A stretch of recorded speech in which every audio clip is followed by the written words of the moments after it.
Question number 6, 7, 8 तीनों statement वाले question हैं। क्वेश्चन नंबर 6 की मैंने यहाँ पे स्टेटमेंट लिख दी है जी। आप लोग भी बुक्स ओपन कर लें, स्टेटमेंट देख लेते हैं।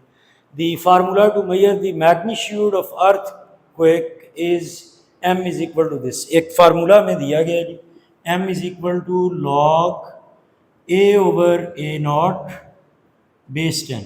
ठीक है, a और उसके सबस्क्रिप्ट में अगर जीरो लिखा हो तो हम इसको पढ़ते हैं a not.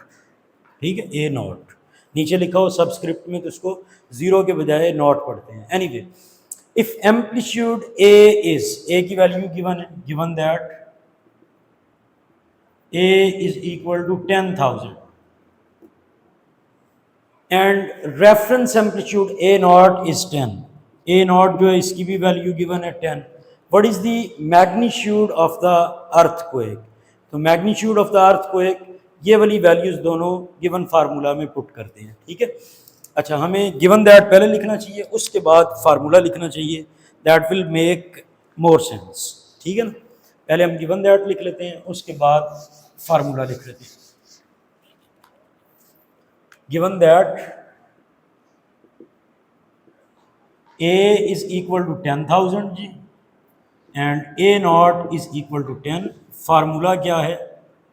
m is equal to log a over a naught base 10।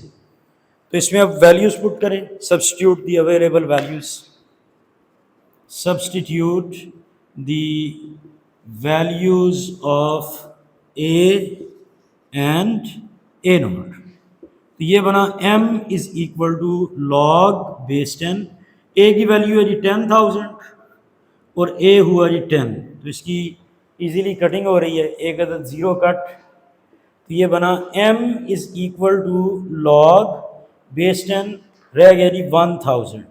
इधर बेस 10 आ रही है तो इसको भी बेस 10 में अगर हम मॉडिफाई कर लें, 10 multiply by 10 100 multiply by another 10,000, basically 10 raise to power 3 1000 हुआ।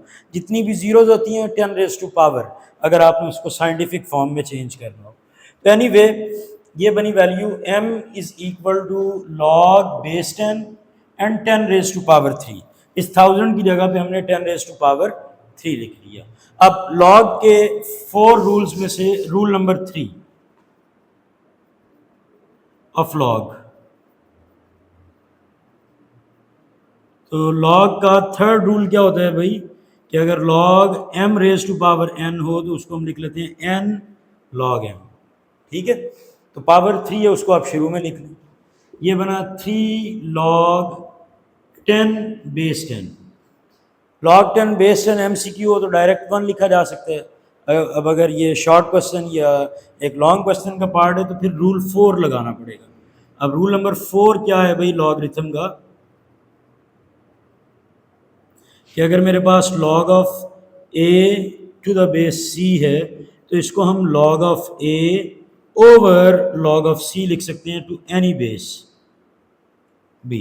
ऊपर वाले नंबर का ऊपर log और नीचे जो बेस है उसका नीचे log, यानी इसको हम लिख सकते हैं 3 log 10 ओवर log 10। दोनों में बेस क्यों नहीं लिखी? लिखी हुई है भाई, बेस 10 है। ठीक है, जब कॉमन log है तो उसमें बेस हिडन होती है।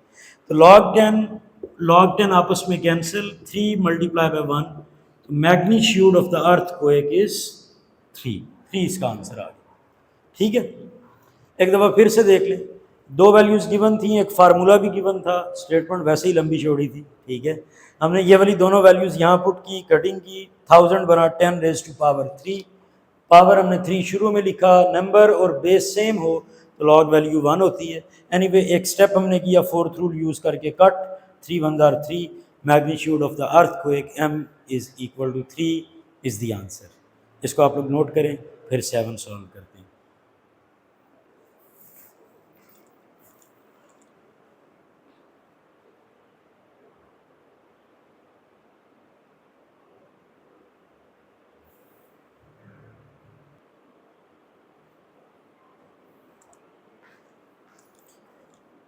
Question number 7 ji, Abdullah invested 100,000 in a saving scheme and gains interest at the rate of 5% per annum.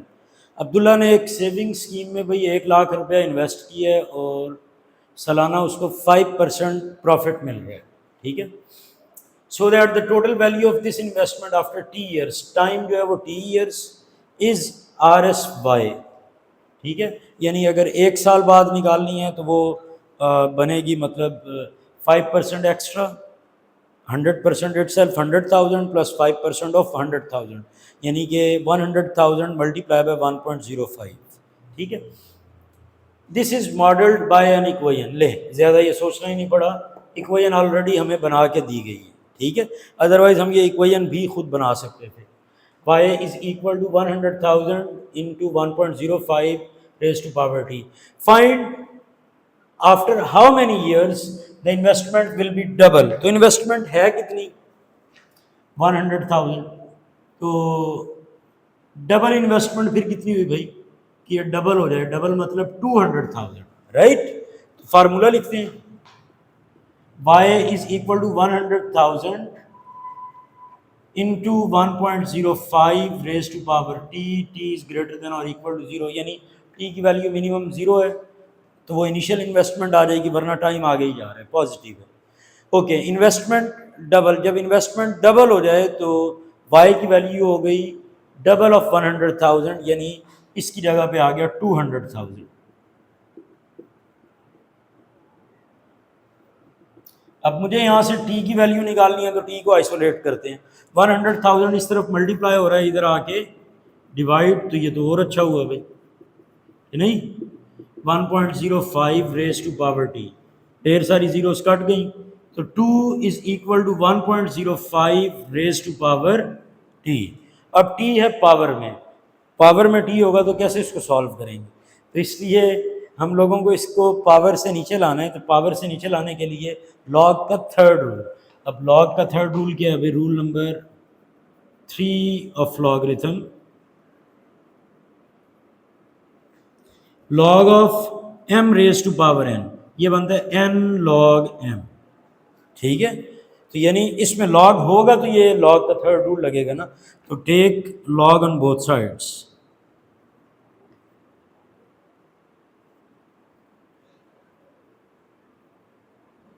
यानी ये बना log of 2 is equal to log of 1.05 raise to power t। अब log का third rule apply करते हुए t times log of 1.05 बन गया ना, ब्रैकेट की अब जरूरत नहीं है, सही है। ये आ गया log ऑफ 2। हमें तो t की वैल्यू निकालनी है ना, तो t की वैल्यू निकालने के लिए ये वाला जो log 1.05 इस तरफ मल्टीप्लाई हो रहा है, दूसरी तरफ आके हुआ डिवाइड, यानी कि हम लिख सकते हैं t is equal to log 2 divided by log 1.05। अब यहाँ पे हमारा बेस्ट फ्रेंड कैलकुलेटर हमारी हेल्प करेगा, ठीक है। तो कैलकुलेटर में लिखते हैं जी log 2 डिवाइडेड बाय log 1.05, याद है जी 14.2066998 एंड कीप गोइंग, है ना। तो ये 14.2 आ रहा है ना, मतलब t इज इक्वल टू 14.206 है ना, तो आप इसको 21 लिख लें। तो इसको हम लिख सकते हैं t is approximately equal to 14, और t था हमारे पास t ईयर्स, तो आफ्टर अप्रॉक्सीमेटली 14 ईयर्स उसकी इन्वेस्टमेंट डबल हो जाएगी, ठीक है। वैसे अगर हम एग्जैक्ट निकालना चाहते हैं तो वो जो 0.21 है उसको 12 से मल्टीप्लाई करें, फिर भी कोई पॉइंट वाली वैल्यू आ रही है तो उसको फिर 30 से मल्टीप्लाई कर लें, तो आपके पास मंथ्स और डेज बन जाएंगे। अराउंड ये बनता है जी 2.5 मंथ एक्स्ट्रा बनते हैं। एनीवे, क्योंकि हमें क्वेश्चन ये था कि आफ्टर हाउ मेनी ईयर्स, तो आफ्टर अप्रॉक्सीमेटली 14 ईयर्स उसकी इन्वेस्टमेंट 1 लाख से 2 लाख हो जाएगी। लेकिन आप लोग ऐसी किसी स्कीम में ना फंसना, क्योंकि आफ्टर 14 ईयर्स महंगाई भी इतनी हो चुकी होगी कि आपको 1 लाख का जो 2 लाख है वापस मिलता हुआ वो भी कम पड़ेगा। Keep it to yourself, use it wisely. नहीं जी, इसको आप लोग नोट करें, नेक्स्ट क्वेश्चन फिर सॉल्व करते हैं।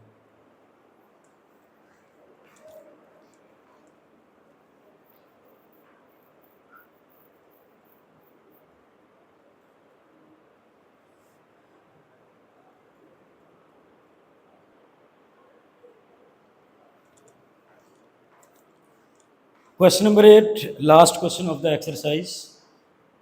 तो क्वेश्चन की स्टेटमेंट है जी, Huria is hiking up a mountain where the temperature T decreases by 3% या फिर 0.97 फैक्टर के साथ for every 100 meters gain in altitude. कि जैसे जैसे हुरिया पहाड़ के ऊपर जाते जा रही है तो for every 100 metre climbing up जो टेम्परेचर है, टेम्परेचर ऑफ द माउंटेन, उस जगह का जो टेम्परेचर है वो डिक्रीज होते जा रहा है बाय अ फैक्टर 0.97। बेसिकली 3% कम करें ना तो 100 में से 3% कम करें तो 97% हुआ। अब परसेंट को फ्रैक्शन में चेंज करें तो 97/100 0.97 आ गया। Anyway the initial temperature at sea level, मतलब जब वो सी लेवल पे थी उस वक्त टेम्परेचर था 20 degree Celsius. Using the formula उसने हमें खुद ही बता दिया, थैंक यू वेरी मच, है ना। ठीक है, calculate the temperature at an altitude of 500।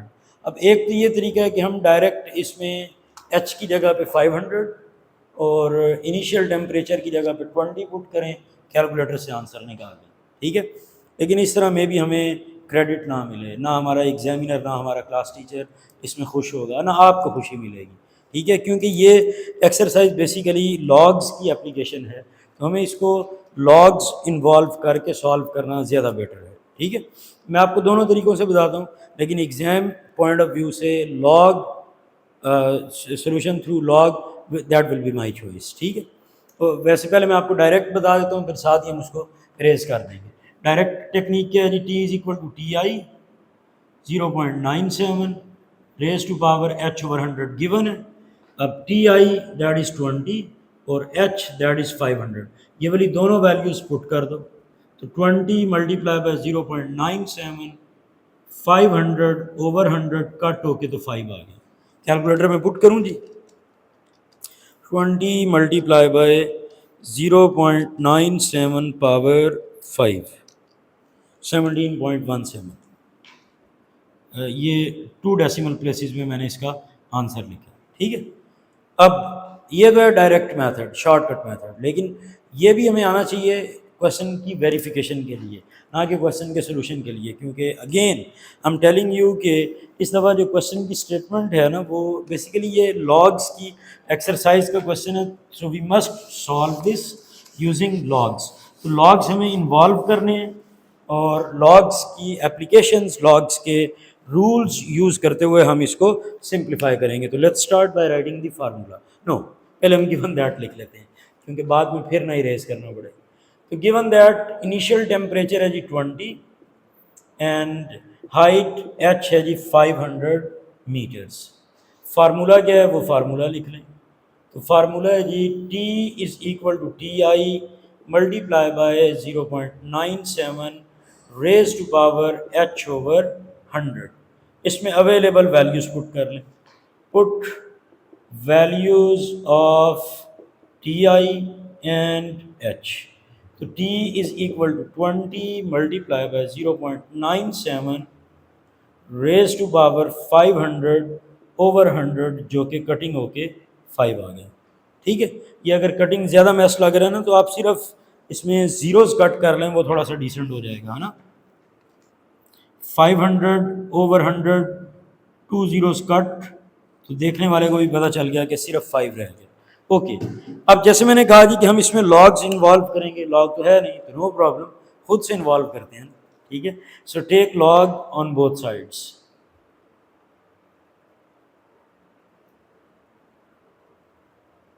तो ये बना जी log T is equal to log 20 multiply by 0.97 raise to power 5, bracket में लिख लें।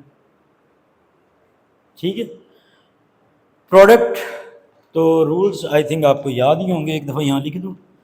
रूल क्या है भाई कि log m multiply by n, ये बनता है log of m plus log of n।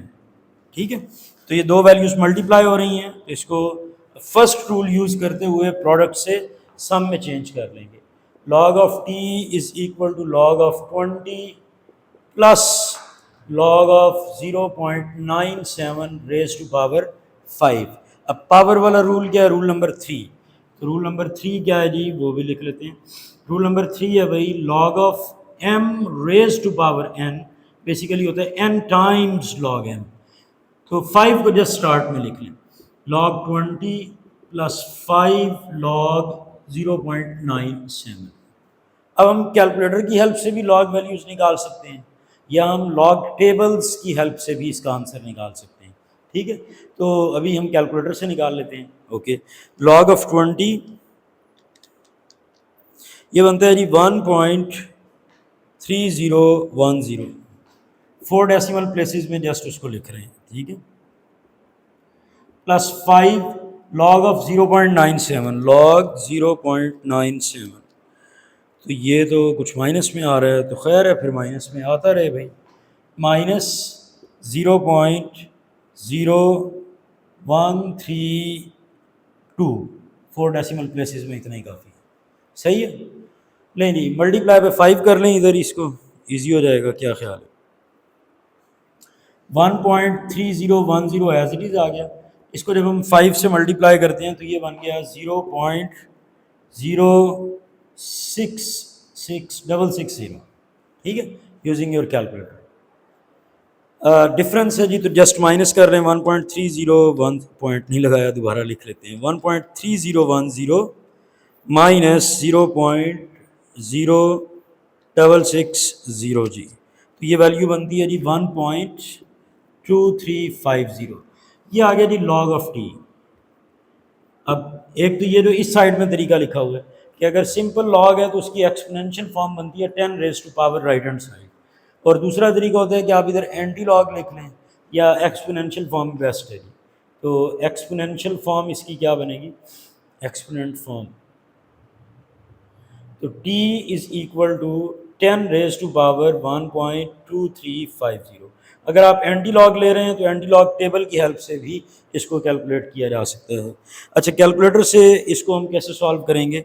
अच्छा, कैलकुलेटर की हेल्प से अगर आप देखें ना, तो लॉग वाले बटन के ऊपर 10 रेज टू पावर x लिखा होता है, जो कि आप शिफ्ट के बटन से इसको हासिल कर सकते हैं। शिफ्ट और लॉग प्रेस करेंगे तो स्क्रीन पे 10 लिखा हुआ आ जाएगा इस तरह से, ऐसे। ठीक है, अब इसके सामने हम अपना नंबर लिख लेते हैं जी, 1.235 17.17।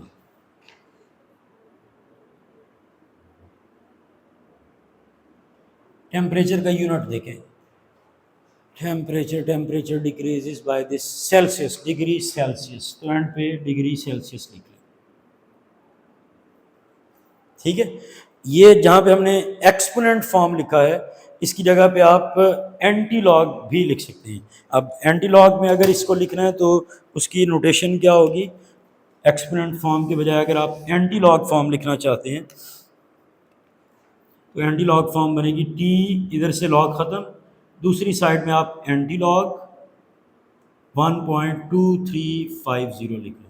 ठीक है, but my choice is t is equal to 10 raised to power 1.2350, मेरी ये चॉइस है। ठीक है, नहीं, इसको नोट कर लें। एक्सरसाइज यहाँ पे कंप्लीट एंड यूनिट यहाँ पे कंप्लीट। नेक्स्ट यूनिट में इंशाल्लाह मिलते हैं। Take care.